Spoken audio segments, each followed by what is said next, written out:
ẹ ǹlẹ́ o ẹ̀yin èèyàn wa Olúmọ la wà yìí tí wọ́n ń pè ní òkè Olumo Rock níbí gangan ní àwọn aráàlú Ẹ̀gbá nílùú Abeokuta ni wọ́n máa ń fara pamọ́ sí lásìkò tó kún bá dé láti kó wọn ṣùgbọ́n kó má bàa rí wọn kó.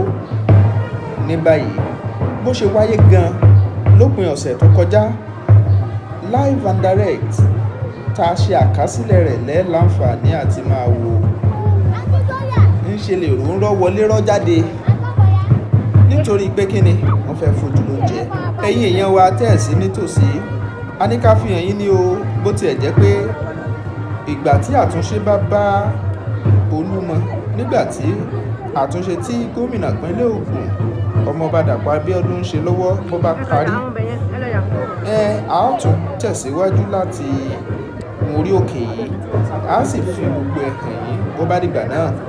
Ọlọ́run ọba tó tó ẹ wo àwọn òkúta àti ibi tí wọ́n sá pamọ́ sí nígbà náà lọ́hùn-ún. Gbogbo ẹ̀yin ọmọ Ẹ̀gbá ọmọ ìlú Abẹ́òkúta tó ń wo fídíò yìí jákèjádò àgbáyé ẹ jẹ́ ká mọ̀ ní comment section ọmọ ìlú Ẹ̀gbá nìyí.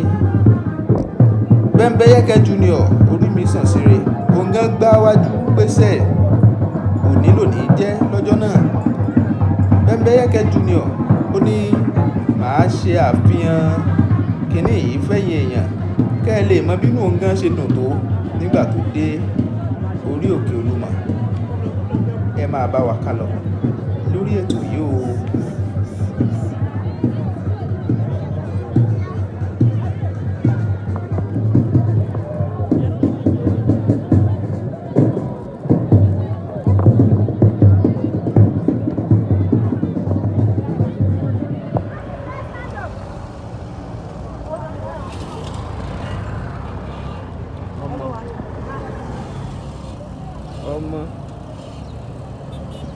ọmọ kò yí sí o Olúmọ la wà yìí ẹ wèrò.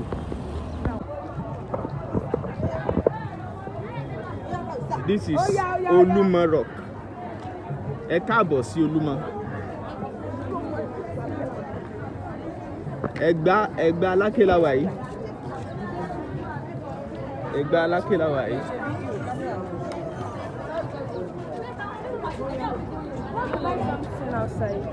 They want to buy something too. Gómìnà ìpínlẹ̀ Ògùn ẹ ṣeun o.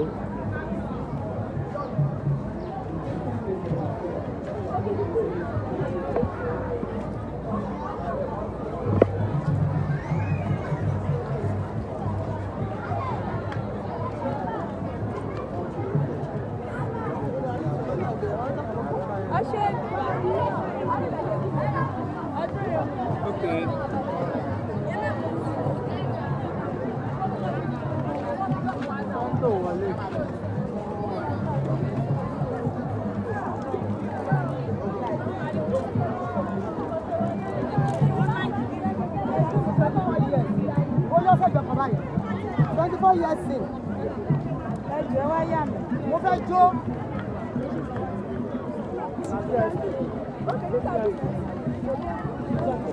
Lisa bí rèé Lisa bí agbóngbó àkàlà.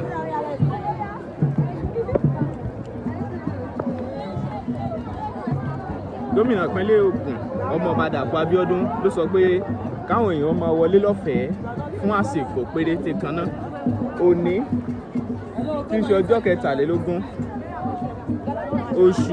oṣù kẹjọ òní pẹpẹ ìpín òpin lórí wíwọlé lọ́fẹ̀ẹ́ torí èrò ó kún àkúnfàyà.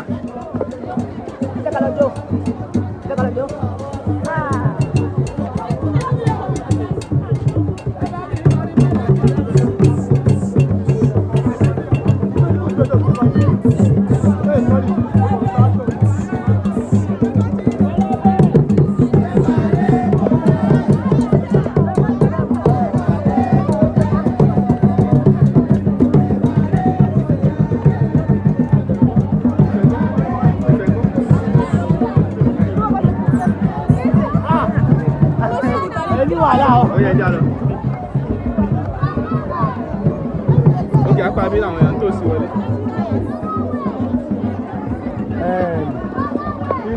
Olúmọ la wà yìí.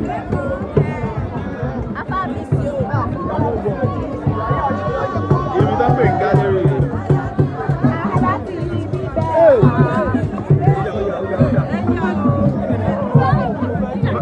Àǹtí ẹ̀gbọ́n gbogbo ẹ̀wọ̀ kì í. Ẹni tó sí mọ́tò sí ẹ̀ má lọ ní sàtíkẹ́tì láyé. Àìsí kò dúró.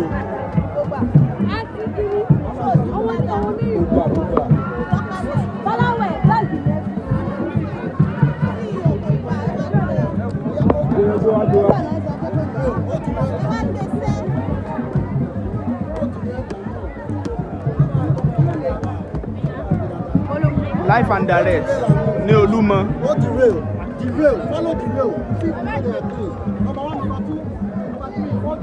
Ẹ wo àwọn ẹ̀ṣọ́ elétò ààbò bó ṣe ń gbìyànjú tó ń ṣiṣẹ́.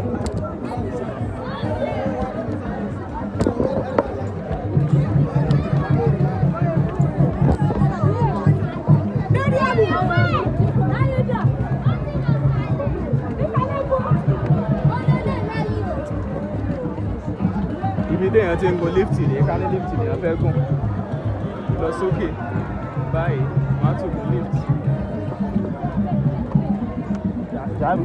Wọ́n tẹ̀kọ́ máa ṣe wà máa ṣe nílé pẹ̀lú ọmọ wúlò ẹ̀ tó wá ṣe báyìí.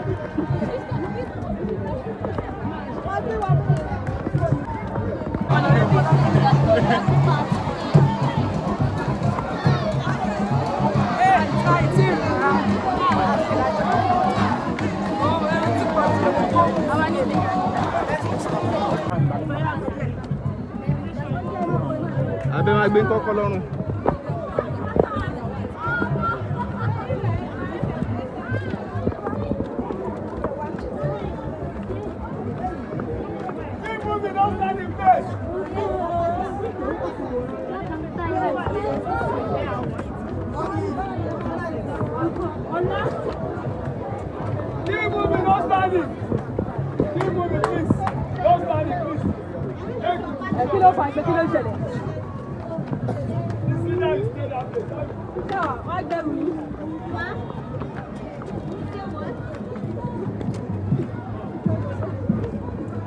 Tó bá ti rẹ̀ kó sọ ìfẹ́ mú bá wí.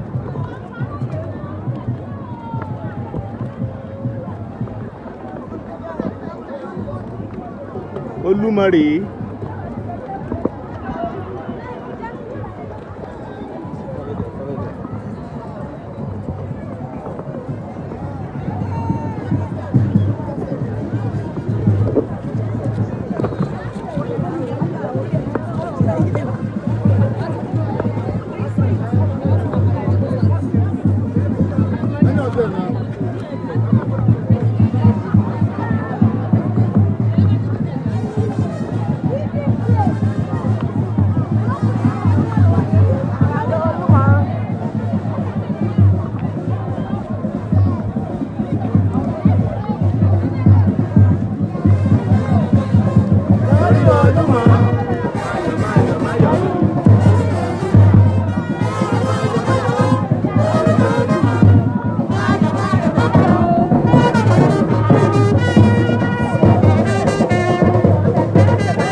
pray at the shrine for anything you want.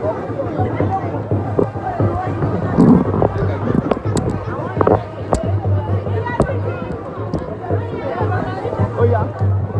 Oh yeah now. Let's go. Hey,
so àwọn yàrá tó wà ní orí òkè ẹ̀rẹ̀.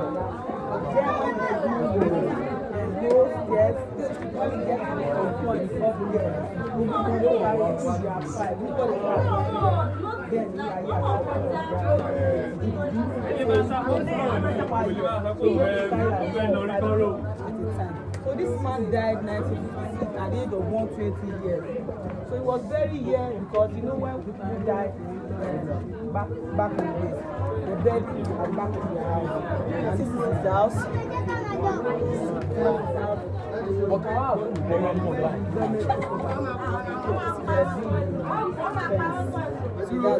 it. So let's go.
Ibi tán pè l'Abeokuta rèé.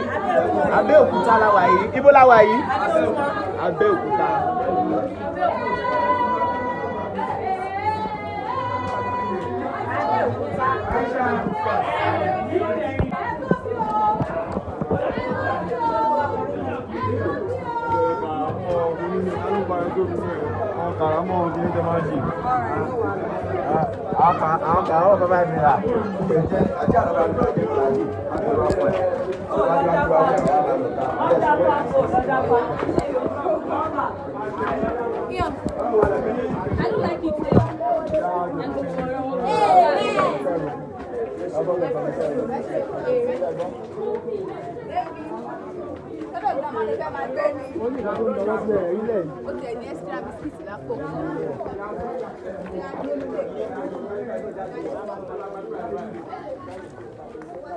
Ọ̀bàlú ayé wà.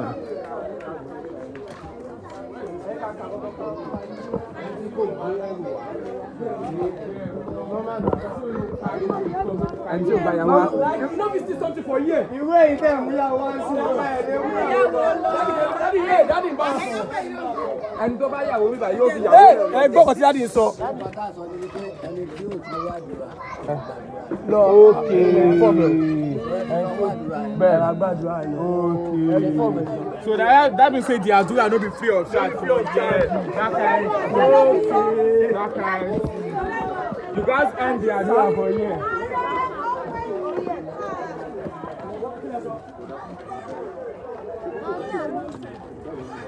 Yeah, Jella. Good picture.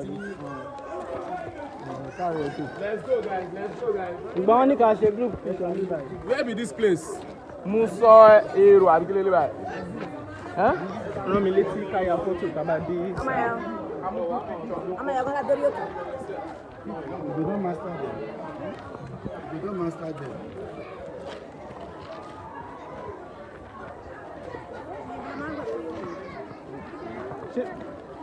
Sorry, okay. Me sure.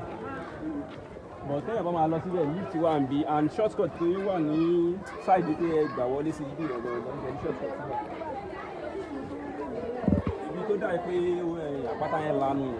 But so can you get on shortcut. Lift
ẹ̀yin èèyàn ẹ jọ̀ọ́ ẹ sáré fún mi ní ìṣẹ́jú kan. Orin Alani Nightingale Ajáǹgbé Egun, ẹ jọ̀ọ́ màá fẹ́ kí kálukú ká múra sílẹ̀ lórí orin Ajáǹgbé Egun, kẹ́ ẹ lọ máa follow ẹ̀, kẹ́ ẹ gbọ́, kẹ́ ẹ wò orin Alani Nightingale ní YouTube, ẹ lọ tẹ̀lé wọn bẹ́ẹ̀, subscribe fún wọn bẹ́ẹ̀, ó wà ní Facebook, TikTok, Alani Nightingale.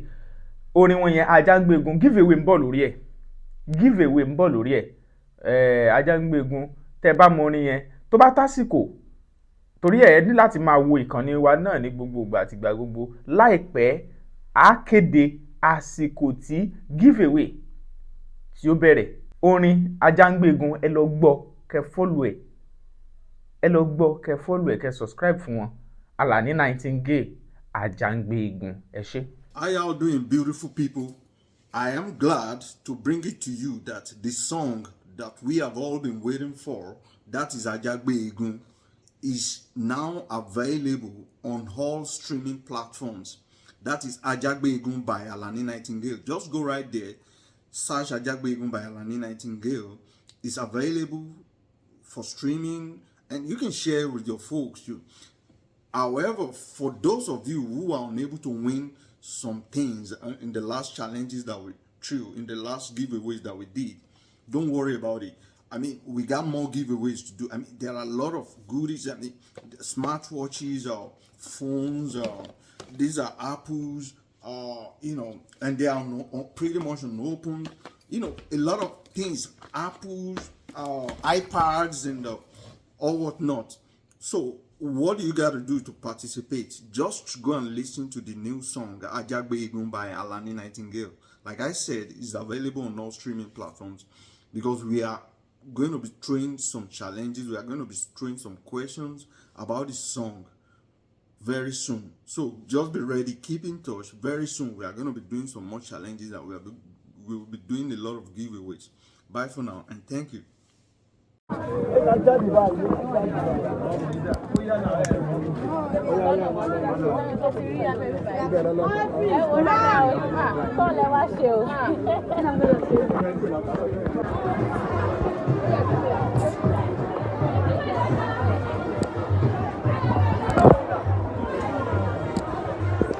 Ẹ̀yin fans mi, ṣé kí n bínú kí n ju fóònù mi sílẹ̀ láti bí?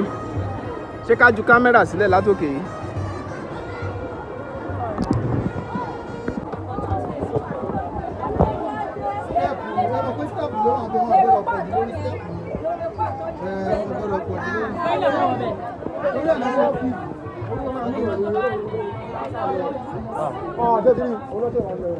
No,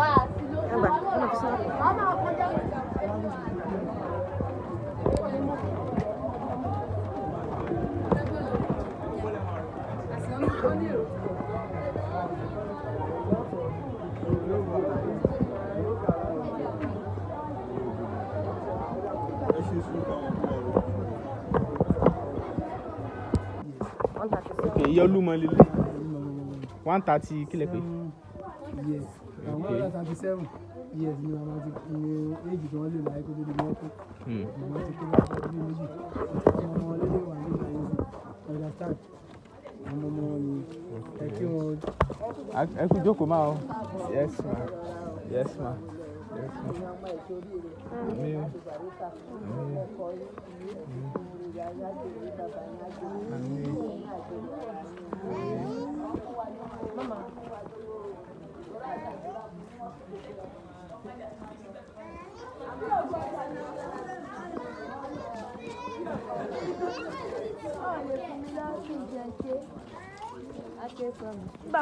Àmín.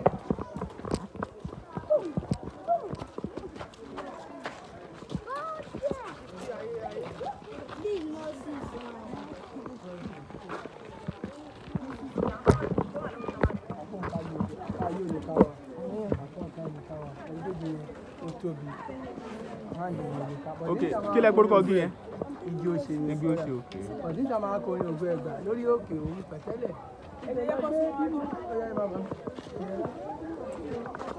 Ọjọ́ tó wà dàgbà ilẹ̀ òmìnira. Máyọ̀ ó, máyọ̀ ó, lórí Olúmọ. Máyọ̀ ó, máyọ̀ ó, lórí Olúmọ.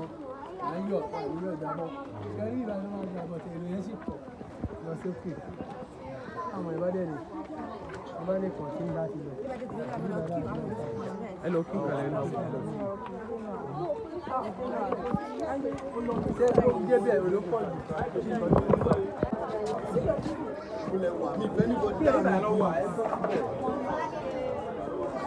Bẹ̀lẹ̀ yìí bàbá. On the straight line.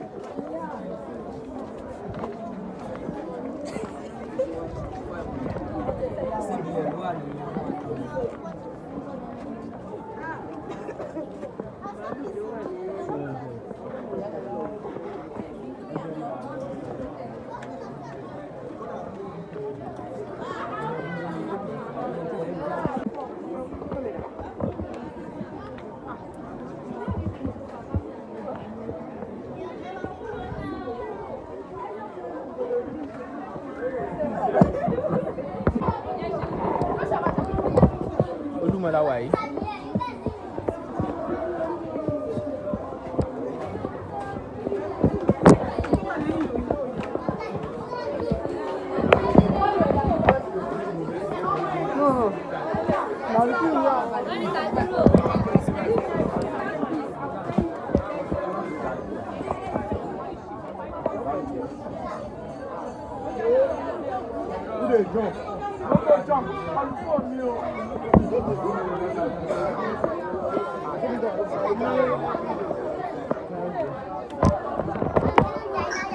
Orí òkè Olúmọ pátápátá la wà yìí o, níbi tí àwọn èèyàn tó ní kálukú ti ń fojú lóúnjẹ. Gbogbo ìlú Abẹ́òkúta lẹ̀ ń wò, ẹ rí bí gbogbo ilé ṣe rí wínrínwínrín, tán rí kínkìnkín, tíntìntín.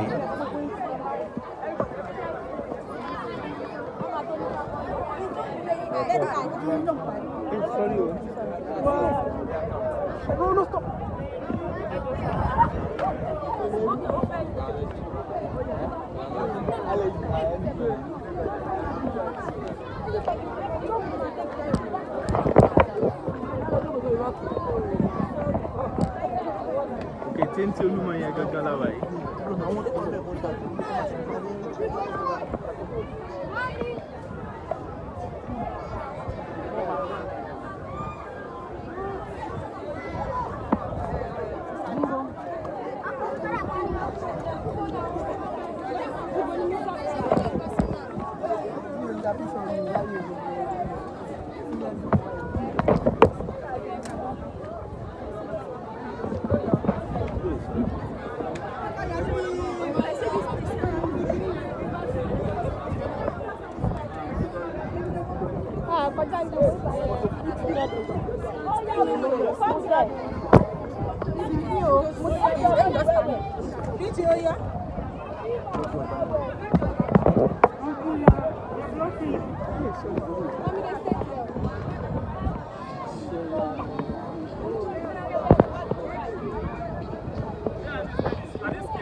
Gbogbo Abeokuta lẹ̀ ń wò yìí o.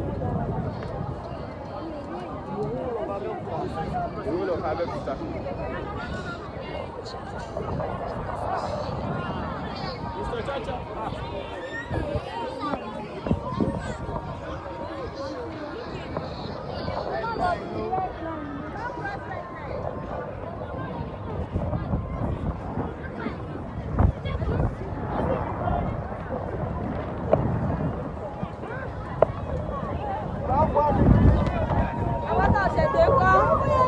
Àwọn tá a ṣe wọlé nǹkan.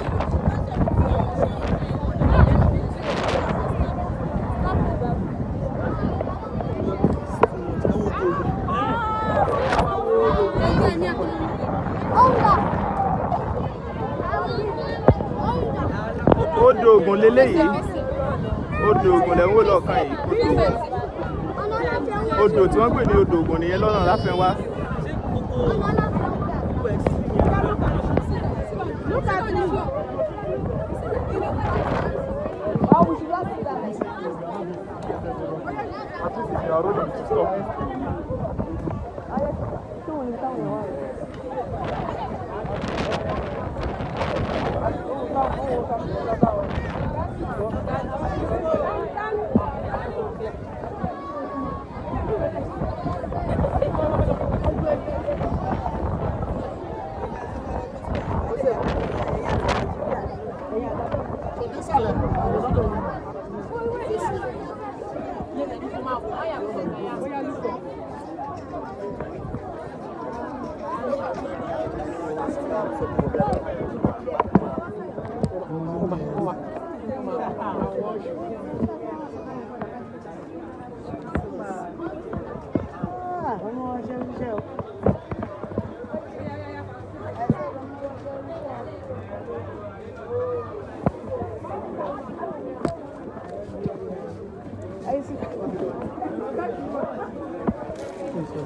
It's not homes and properties, real estate tó fa akọyọ, wọ́n talẹ̀ ralẹ̀ lóríṣiríṣi.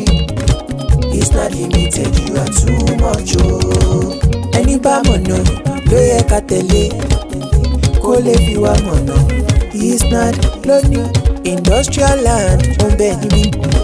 Bẹ́ẹ̀ fẹ́ ṣe commercial farming ẹ má bọ̀ wá.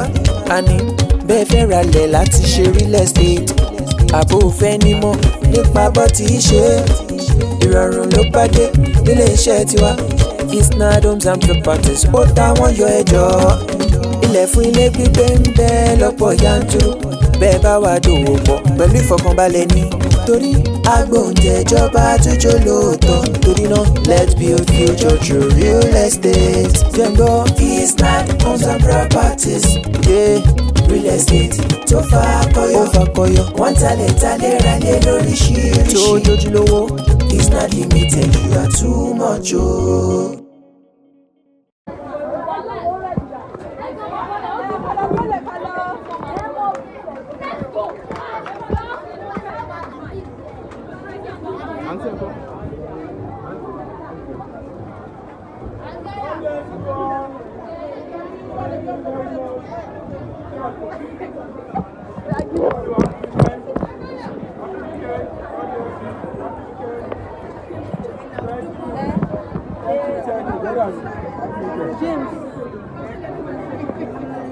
God bless you. God bless you. God bless you. Thank you. Just send me. Give me my number. No, I need Olumo Rock.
Ọṣẹ máa wo lórí lókùtà.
Báwọn kan ṣe ń wọlé làwọn kan ń jáde. Ẹ̀bẹ̀ àgbẹ̀ náà bẹ́ẹ̀ rí lórí bẹ́ẹ̀tì bá.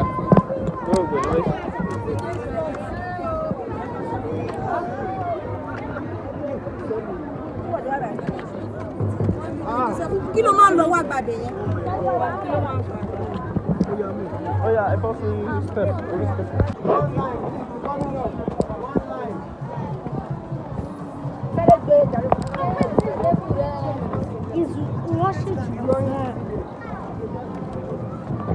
Báwọn kan ṣe ń wọlé làwọn kan ń jáde.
Abi.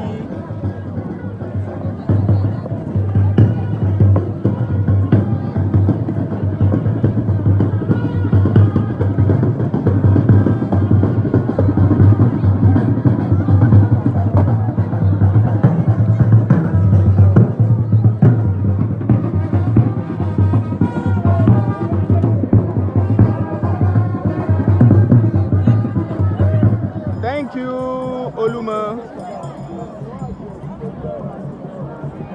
I go lole. Closing time. Wọ́n ti ń lu aago ìlọsílé o. Closing time.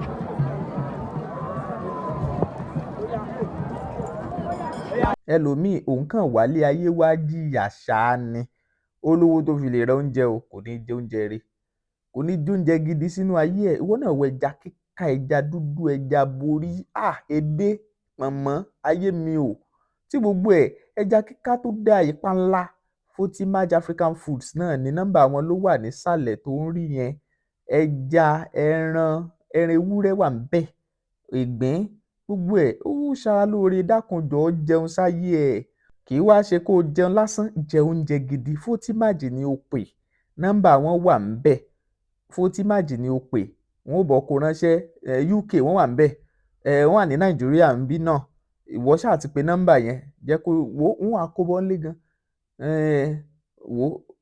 ìrọ̀rùn ló bá dé jayé orí ẹ o bákan náà Fortimaj shea butter wà àwọn òrí jẹ́ pé tó bá fi para báyìí inú yóò máa dùn ni wọ́n máa ní kí láṣìírí ẹwà ẹ Fortimaj shea butter náà ni pè wọ́n lo ayé rẹ̀. Ẹ máa bá wa wo Bembeyeke TV tẹ́ bá dẹ̀ ti wò tán ẹ máa bá wa share ẹ̀ ó kún fún ọgbọ́n ó kún fún ìmọ̀ ó kún fún òye ó dẹ̀ tún kún fún àṣà àti ìṣe pàápàá tilẹ̀ Yorùbá.